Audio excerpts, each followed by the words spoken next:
A woman walking her dog in Holland, Michigan glanced at her wristwatch and quickened her pace.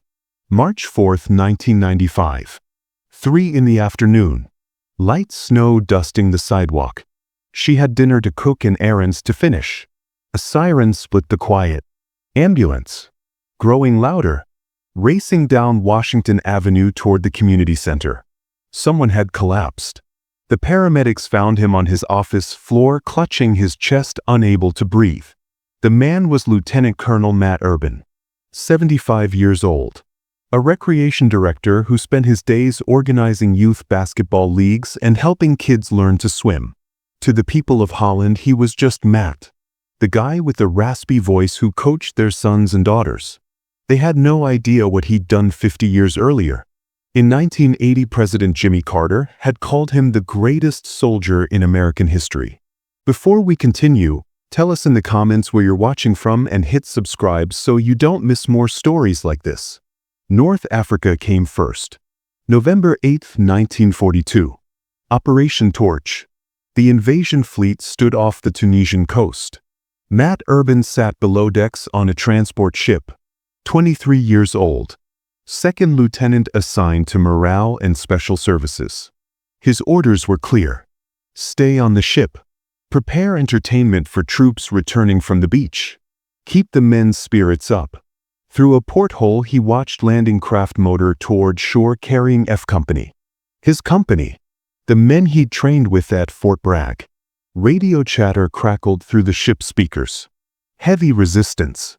Casualties mounting. Someone screaming for a medic. Urban found a rubber raft in the cargo hold. Started dragging it toward the deck. His colonel blocked the ladder. Threatened court-martial. Direct order. Stay aboard. Urban looked at the colonel. Looked at the raft. Looked at the shore where tracers arced through the smoke. He said his place was with his men. Pushed past the colonel. Lowered the raft. Rowed toward the gunfire alone. He hit the beach under fire. Found F Company pinned behind a sand dune. Their platoon leader was bleeding out from shrapnel wounds. Urban took command. Led the assault that broke through. By nightfall, they'd secured the beachhead. Instead of court-martial, the colonel promoted him to executive officer. That night established the pattern. Orders meant nothing when his men needed him. Fear meant nothing when the mission demanded action. Death was just another obstacle to push through. Tunisia brought the first real test. March 1943. Kasserine Pass. The Germans counterattacked, trying to break the Allied encirclement. Panzer divisions smashed into American positions. F Company started falling back. Men running. Abandoning positions. The kind of panic that turns retreat into rout. Urban didn't retreat. He moved forward. A German soldier rushed at him through the smoke. No time for rifles. Urban pulled his trench knife. They collided. Grappled. The blade went in under the ribs. The German dropped. Urban grabbed the man's MP-40 machine pistol. Turned it on the advancing Germans. 32 rounds cyclic. The weapon bucked in his hands. Germans fell. The survivors broke. F Company stopped retreating. Counterattacked. That's when the grenade came over. Shrapnel tore into Urban's hands and right forearm. Blood ran down to his elbows. Medic wrapped it. Urban kept fighting. Purple Heart #1. He didn't go to the hospital. Stayed with his company through the rest of the campaign. The wound healed into scars he'd carry the rest of his life. Sicily came next. July 1943. The 9th Infantry Division landed and immediately hit German mountain defenses. The enemy held high ground. Observation posts directing 88mm artillery that could see everything and hit anything. American advance stalled. Urban's company got orders. Flank them. Take the high ground. Do it at night. They moved in single file up mountain trails. Men and pack mules. No lights. No talking. 60 men carrying everything on their backs through darkness on paths barely wide enough for one. The Germans never saw them coming. Dawn broke with F Company on the ridgeline behind German positions. The observation posts fell. The 88s went silent. The German line collapsed. By mid-August, Sicily belonged to the Allies. Urban went back to England. 6 months of rest, training, preparation, waiting for Normandy. June 11, 1944. Utah Beach. D-Day +5. The 9th Infantry Division landed not into the initial chaos, but into the grinding hell that followed. Norman hedgerow country. Every field a fortress. Stone walls 4 feet thick topped with earth and ancient hedge growing 20 feet high. Roots like steel cable. Each field maybe 30 yards square. Attackers had to cross open ground under fire, then climb the hedge where defenders waited. Tank country this was not. Infantry country. Close combat. Brutal combat. 3 days after landing, Urban's company pushed toward Renouf. June 14th, morning. Overcast sky. The company moved through hedgerows in staggered formation. 2 German tanks materialized from behind a hedge. Markives. 75mm guns. They opened fire. The lead squad disintegrated. Men falling. Screaming. The tanks traversed their turrets methodically, picking targets, executing them. F Company couldn't retreat, couldn't advance, just die. Urban watched his bazooka gunner take a round through the chest. The man dropped. The bazooka clattered on stone. Urban grabbed it, looked at the ammo carrier. Young kid, maybe 19, eyes wide with terror. Urban said, "Follow me." Didn't wait for answer. Friend. Through the hedgerow. Under fire. Bullets clipped leaves overhead. Thudded into earth. The kid followed. They crawled. Scrambled. Worked their way through 3 hedgerows until they flanked the lead tank. 70 yards. Side shot. The armor was thinnest there. Urban loaded. The tank commander saw them. Started traversing. Race now. Urban fired first. The rocket screamed. Punched through the side armor. The tank shuddered. Stopped. Hatches flew open. Crew build. Urban loaded the second rocket. The second tank was turning. 50 yards. He fired. Direct hit. The tank brewed up. Flames shot from every opening. F Company moved forward. Routed the infantry. But the day wasn't finished. Near Orglands same afternoon, Urban led the advance. A German Mark IV appeared around a bend. Its gun was already tracking. Fired. 37mm round. It caught Urban's left leg. The impact spun him. Threw him down. The calf muscle shredded. Bone cracked. Blood soaked through his trousers in seconds. Medic ran to him. Started bandaging. Urban grabbed the medic's collar. Pulled him close. Said, "Get me a stretcher, but keep me with the company." They rigged a litter. Carried him position to position while he directed the attack from his back. That lasted until the next morning. June 15th. Another German counterattack. Urban was still on the stretcher directing fire when shrapnel from a mortar round tore into his right forearm. Same arm as Tunisia. The battalion doctor arrived. Examined both wounds. Shook his head. This time Urban had no choice. They evacuated him to a field hospital. Operated by lantern light. Sent him across the channel to England. The hospital in southern England was clean and quiet and safe. Urban hated it. He spent 3 weeks watching the ceiling, reading stars and stripes. The newspaper printed casualty lists. 9th Infantry Division, 2nd Battalion, 60th Infantry. His battalion. His men. The losses were catastrophic. Hedgerow fighting was eating the battalion alive. Experienced officers were dying faster than replacements arrived. Urban stopped reading the paper. Started planning. July 24th, 6 weeks after his wounding. The legs still hurt. He couldn't walk without limping badly. The doctors said 3 more months minimum. Urban found a stick. Fashioned it into a crude cane. Checked himself out. No permission. No discharge papers. Just walked out. He caught rides to the coast. Talked his way onto a transport crossing the channel. Told them he was escorting replacement troops. supposed to return immediately. Never did. Instead, he hitchhiked across Normandy, limping, using the stick. July 25, 1944. He reached the 2nd Battalion command post at 11:30 in the morning. Found out his unit had jumped off at 1100. Operation Cobra. The breakout from St. Lo. Urban didn't hesitate. Made his way forward. Limping. Cane in one hand. Pistol in the other. Found F Company pinned down. 2 Sherman tanks destroyed. Burning. A 3rd tank sat idle. Turret gunner dead. Tank commander dead. Driver inside refusing to move. The company was taking fire from German machine guns and an anti-tank gun. Men hugging the earth. Not advancing. Dying in place. Urban found the lieutenant commanding the tank support platoon.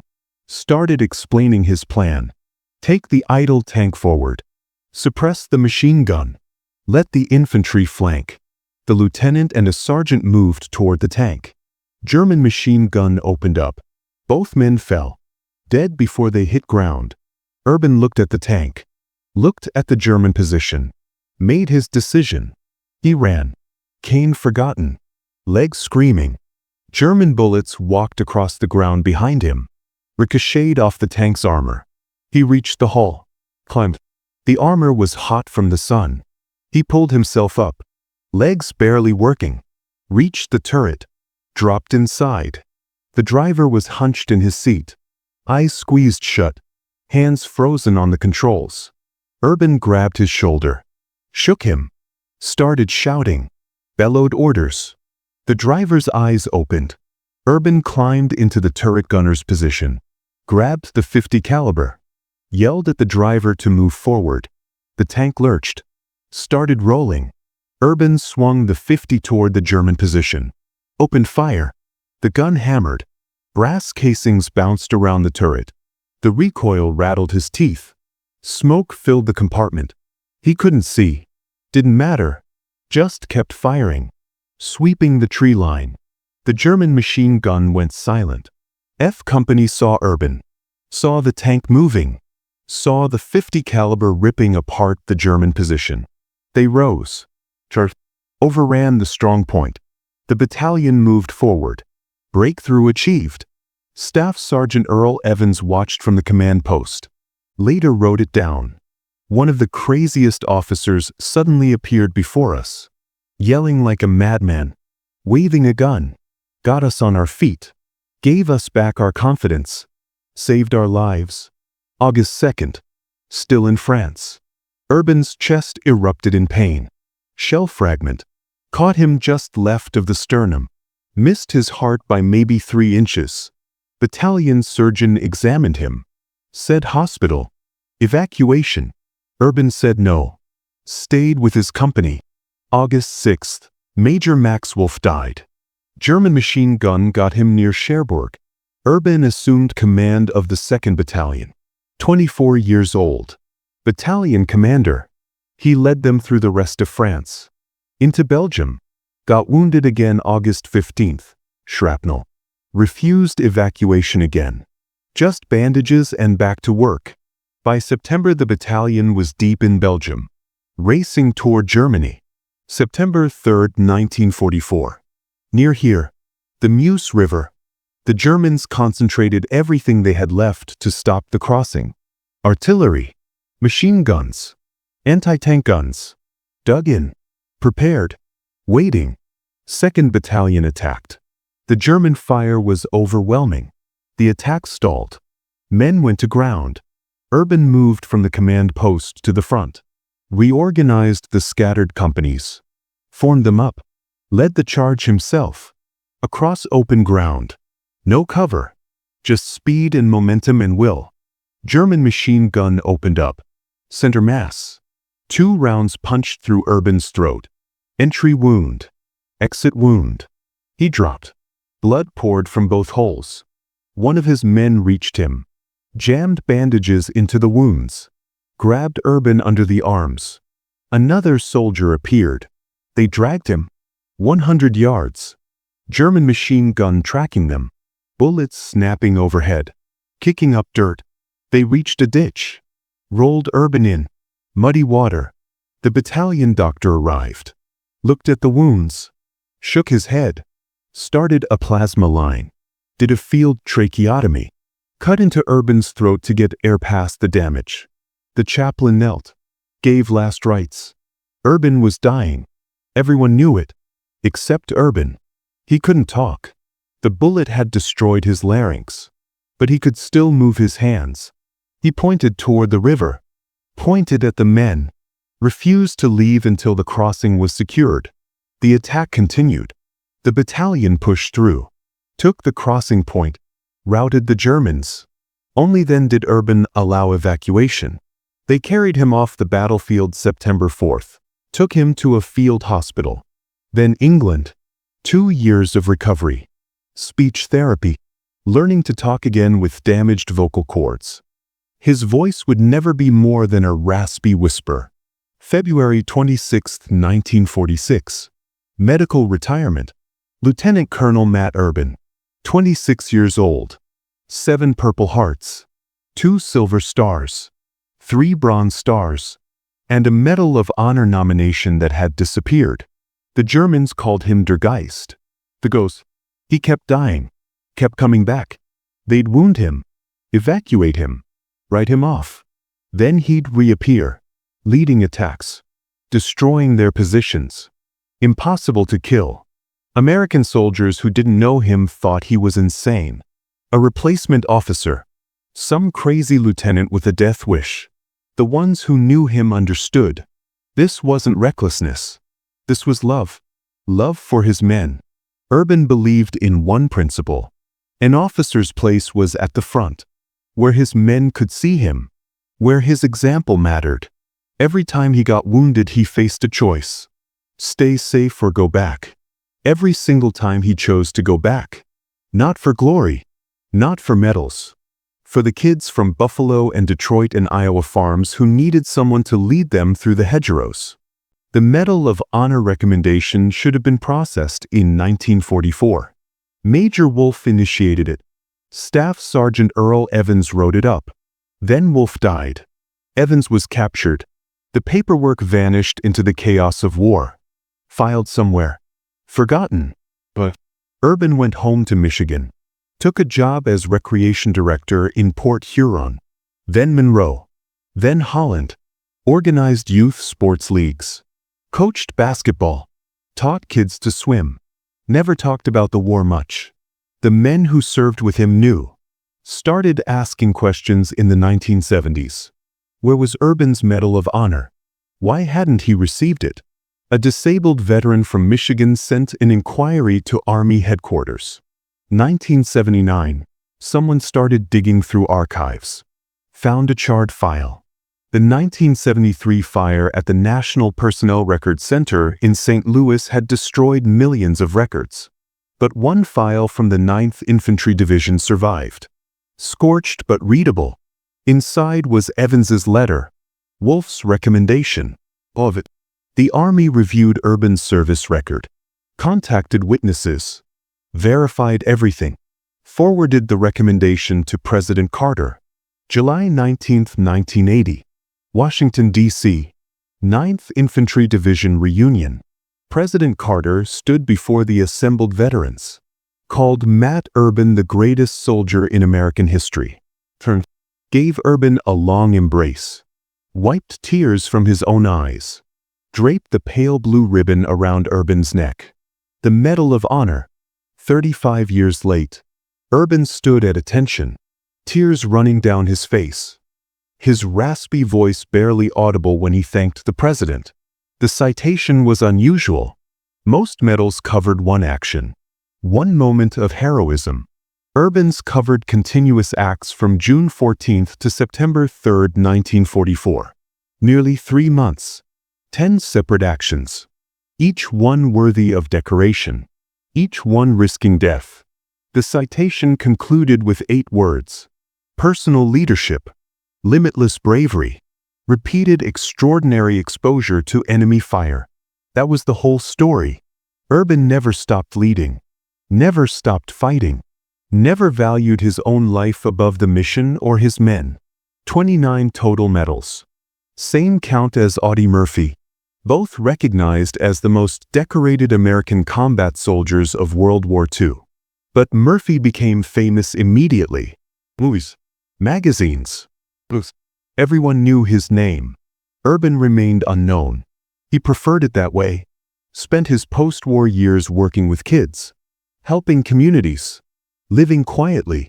When people asked about the war, he'd deflect, change the subject, talk about the men he served with instead of himself. Only in the late 1980s did he write his autobiography, The Matt Urban Story, not to glorify himself but to honor the 9th Infantry Division, the men who fought beside him, the men who died in hedgerows and on river crossings while doing their duty. He traveled in his retirement, spoke to veteran groups, schools, told stories about ordinary men doing extraordinary things under impossible circumstances, emphasized sacrifice, teamwork, leadership through example. His raspy voice made every word memorable. Kids would ask why he talked that way. He'd tell them, machine gun, Belgium, 1944, came with the job. No complaints. March 4, 1995. Collapsed lung. His war wounds finally caught up. 75 years old. He'd lived 50 years past that September day in Belgium when the chaplain gave him last rites. 50 years of second chances. He'd used them well. Arlington National Cemetery. Section 7. Grave 40. The headstone lists his rank, his decorations, his dates, but it can't capture what he meant. To the men he led, to the kids he coached, to everyone who knew what he'd done and how he'd done it. Urban Hall stands at Fort Jackson, South Carolina. Named in his honor 2017. The Matt Urban Memorial Bridge carries traffic across Michigan.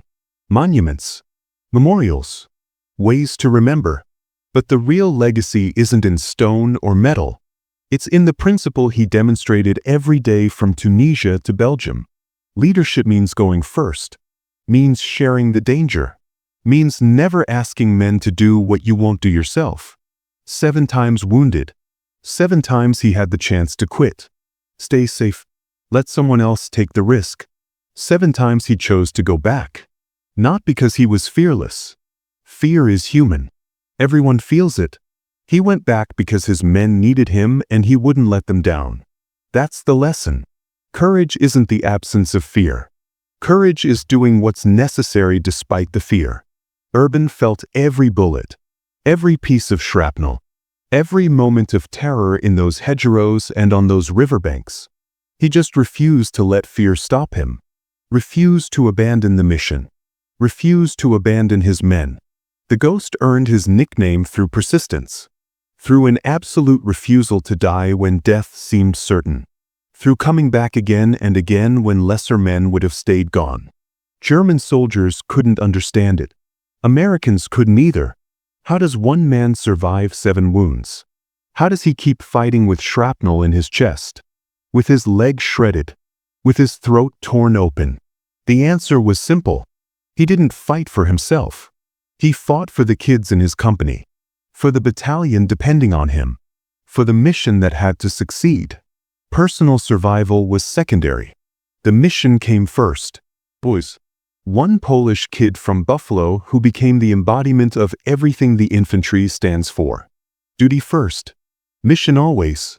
Lead from the front. Never quit. Never leave your men. Urban lived those principles through 20 months of continuous combat across 2 continents. Proved them in blood and steel and willpower that wouldn't break no matter what the Germans threw at him. President Carter got it right. Greatest soldier in American history. Not for the medals. Not for the body count. For the leadership. For showing scared kids how to be brave. For demonstrating through personal example that impossible things become possible when someone has the courage to act.